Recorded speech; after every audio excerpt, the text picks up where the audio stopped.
While working in certain views, such as floor plans, Revit automatically infers the active work plane. However, when working in 3D and other types of views, it is useful to set a new work plane to ensure that the elements you are creating will be placed accurately. In this sample project, I'm currently viewing the default 3D view. On the Systems ribbon, in the Workplane panel, click the Show Workplane tool. A blue gridded plane appears at level 1. When I rotate and zoom in on the model, you can see that this visible indication of the active workplane moves with the model. The spacing of the workplane grid may be adjusted by selecting the element and changing the value on the options bar. The orientation of the workplane grid may be adjusted using the Rotate tool located in the Modify panel of the Modify Workplane Grid contextual ribbon. You may also change the extents of the grid when it is selected by using the edge grips. I'll switch back to the Systems ribbon. Notice that in the Workplane panel, if I click the Workplane Viewer tool, Revit displays a temporary view that can be undocked and resized. In this view, elements that have been placed using the selected workplane appear in a normal line weight, while everything else appears in grayscale.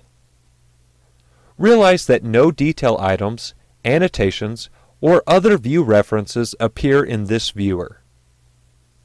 The default orientation of this view is parallel to the selected workplane. You can reorient this view using its view cube. Note that the Workplane Viewer does not create a view in the project browser. Close the viewer when you are finished. When you switch to a floor plan view, the active workplane automatically resets to the current associated level. I will open the Plumbing Floor Plan view, and then, in the Workplane panel, I'll click the Set tool. Revit displays the Workplane dialog. As you can see, the active workplane is set to level 2. I'll click Cancel. When you select the viewer from a plan view, you get a bit of a different result. From the Systems ribbon, click Workplane Viewer. Once I begin rotating the view, you will see a section box.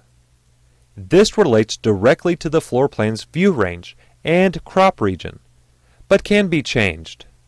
For example, I can select the section box and use the blue double arrows to isolate an area or show additional model elements. I'll close the viewer. Now, in the project browser, I'll open the Main Electrical Distribution section view. Then I'll click the Set tool to open the Workplane dialog. This time, the active workplane is not yet established. In the dialog, you can see that the Pick a Plane option is the default selection. If you want to add workplane-based elements to this view, you can first select an object or specify the workplane before you add the component. I'll click Cancel and then go back to the default 3D view. To understand the object or datum that is associated with the active workplane, in the Workplane panel, I'll click the Set tool again. As you can see, the current workplane is level 1.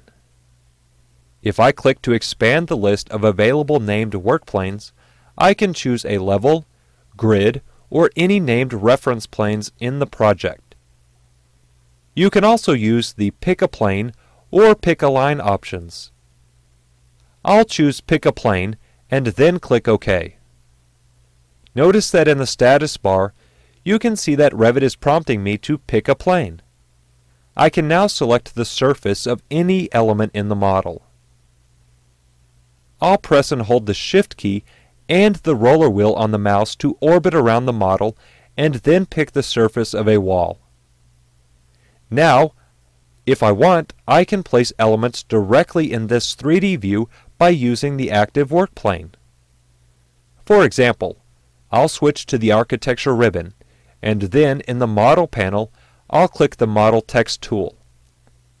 In the Edit Text dialog, I'll type a number, let's say 12, and then click OK. Now I can move the cursor over the wall and click to place the model text on the new work plane.